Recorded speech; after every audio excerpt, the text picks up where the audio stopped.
Hello and welcome back to another Giant Slayer TFT patch notes review. This week is special as it marks the release of the new set, Galaxies. We'll be going over what's new and what's changed in patch 10.6. There are a lot of changes, so we won't go over every single detail, but we'll be sure to touch on the important ones. With that said, let's get into the video. But before we begin, please don't forget to click the links in our description, which includes the full release note for Galaxies patch 10.6. Give your support to everyone who helped make this video happen. We host many TFT tournaments with plenty of exciting content to come, so be sure to also follow our Giant Slayer TFT social media pages. All right, let's get back to the video and start off with what's being changed with the game systems. First, it needs to be mentioned that the Galaxies mechanic will not be coming in patch 10.6, but will instead launch in 10.7. On to the major system changes coming in with set 3, starting off with alterations to the game's income. Quite a bit is happening to the in-game income that will affect how the economy develops in set 3. There is a reduction to the passive income you get at the start of each round for the early stages that will affect how much gold you get starting on round 1-2. Before it was 3, 5, 4, 5, and 5 onward from there, and now it will be 2, 2, 3, 4, and 5 from there on. Basically, you have much less gold in the early rounds to buy from your shop, so choose wisely. Alongside the passive income, the streak system is getting altered a bit as well. Previously, it required 7 wins or losses to streak for 3 additional gold each round, and now you can do it in just 4. This accelerates the value of streaking by quite a bit, as a 7 streak in set 2 wasn't easy to get or maintain for very long. One last thing about streaks is the gold now is paid during PvE rounds, which makes going on a streak even more beneficial in set 3. Next up are changes to player damage. The surviving unit damage was altered to be 1 damage regardless of the star level or unit cost. What this does is standardizes the amount of damage at the end of the round from the surviving champions, so it's much easier to calculate the damage from them. The larger changes to the base stage damage, which is going from 0, 3, 4, 5, 10, 15, 20 from 0, 2, 3, 4, 5, 6, 7. Overall, this means more base damage later on in the game and similar early damage to set 2. With these changes combined, you're going to lose a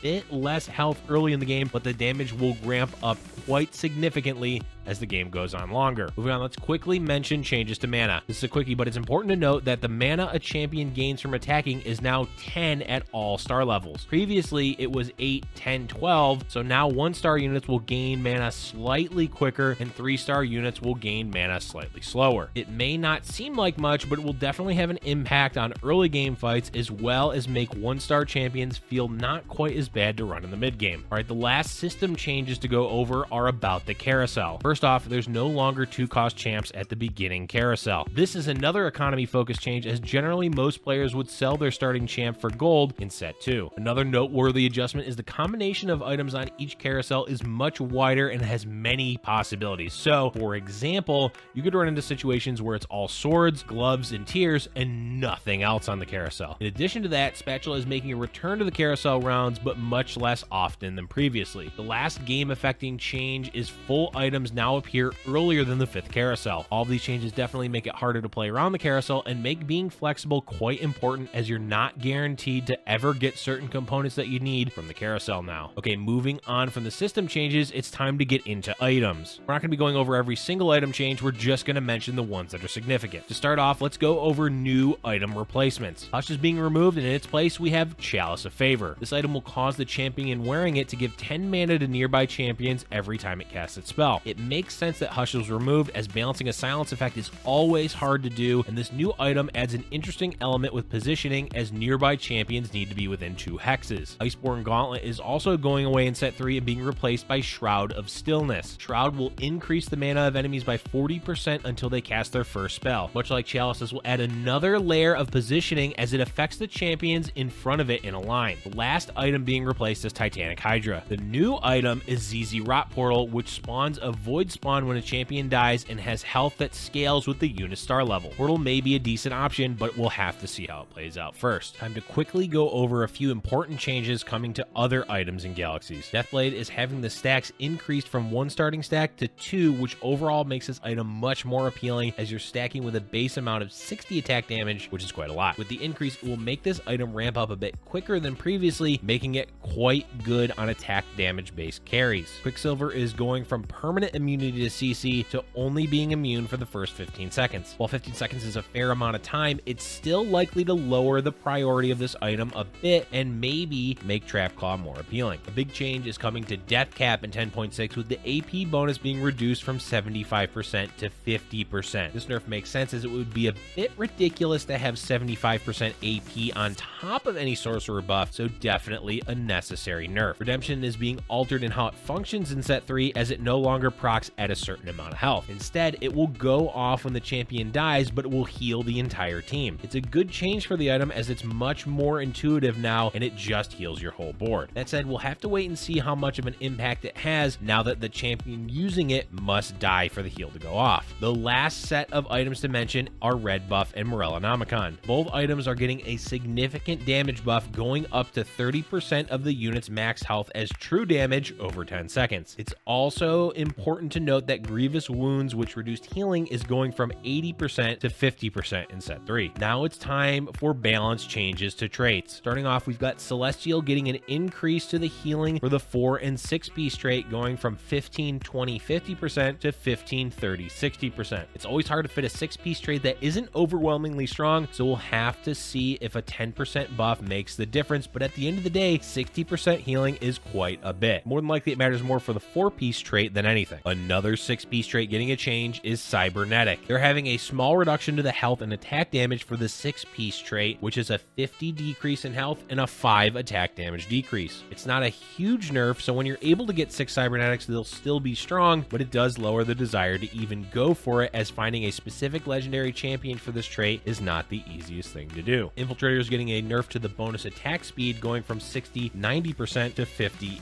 80%. As this trait only requires up to 4 champions, it's still likely to do well, as 80% is still a good amount of bonus attack speed, especially when paired with mech. It may make this trait be less played outside of the mech infiltrator composition with those 10% nerfs though. On to the next trait, which is receiving buffs, we have Rebel. The shield is being increased from 125 200 to 150 225. Not huge, but a good small tweak to increase the viability of 3 and 6 Rebel. And for the last balance to traits, we have Space Pirate having the item chance drop be increased from 10% to 15%. Keep in mind that this only happens when you have all 4 Space Pirates, so while it may seem like a lot for getting additional items, it's not that easy to get all 4 Space Pirates, since it requires the legendary Gangplank. With traits out of the way, let's jump right into champion balance changes. Let's quickly go over the 1 cost changes, starting with Caitlyn, who's getting her attack damage buffed from 40 to 45. Not a huge increase, but enough to make her early game hit a little bit harder, and it will help her scale into the mid game.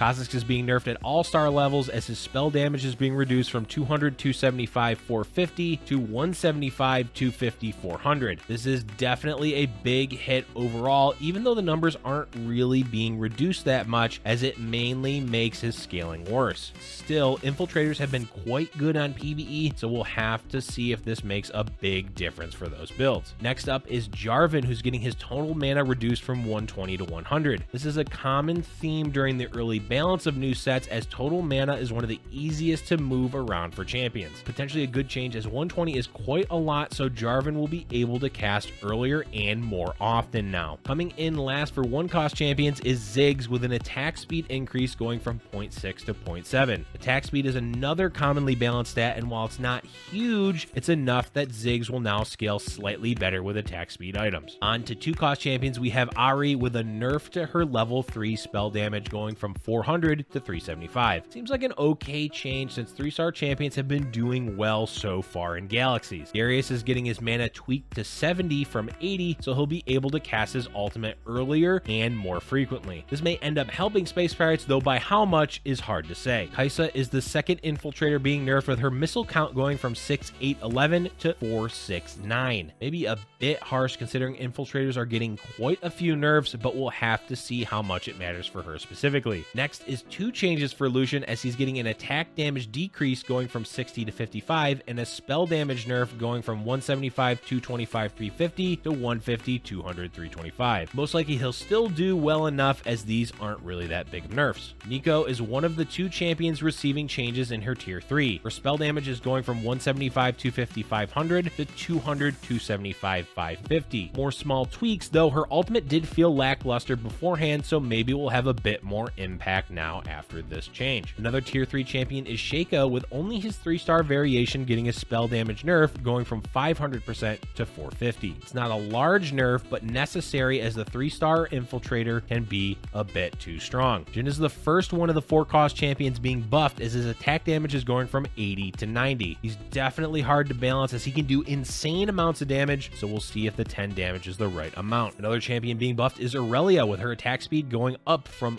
0.8 to 0.85. Incredibly small increase, but it's a fairly high base attack speed now, which scales great with attack speed items. Vel'Koz is getting his spell damage reduced at levels 1 and 2, going from 450 600 to 425 550. Like a lot of the champion changes, it's not by a large amount, but enough to make him a little bit weaker and other champions a bit more appealing. Lastly, for tier 4 is Wukong. He's getting his starting mana reduced from 75 175 to 50 150. As mentioned, mana is one of the easiest stats to tweak on an ultimate dependent champion like Wukong. It can absolutely make or break them in the meta. This overall won't change how quickly his first ultimate goes off, but being able to get a second one off before dying may make him a staple CC frontliner. The last set of balance changes to champions is to the legendary, starting with Aurelion Sol receiving a spell damage buff at level 1 and 2, going from 100 150 to 120 175. Small, but potentially effective, especially with the buff to Rebel Shields. Gangplank is getting a health increase of 100, putting his base health now to be 1000. It's a good change for him alongside Space Pirates getting buffed, which may make mid to late game Space Pirates builds more viable. The other mercenary is also getting changes, as Misfortune is receiving both buffs and nerfs. Her spell damage is going from 75 100% to 70 90%, which is a really tiny amount overall, but considering how strong she can be, it's a good change. Interestingly, they're buffing the shield upgrade for her ultimate to go from 300 600 to 400 700, which may offset the spell damage nerf in the scenarios you're able to find the shield upgrade. Next up, we'll have an attack speed buff to Thresh, as he goes up to a whopping 0.95 from 0.85. Whether this ends up mattering or not, we'll see, as he's most likely just used for his ultimate, but with any attack speed items or traits, he may work extremely well with the Shojin now. And for the last change here, we have a nerf to the spell splash damage of the Super Mech. The later levels of damage are going from 525, 675, 1125 to 350, 450, 750, which is a much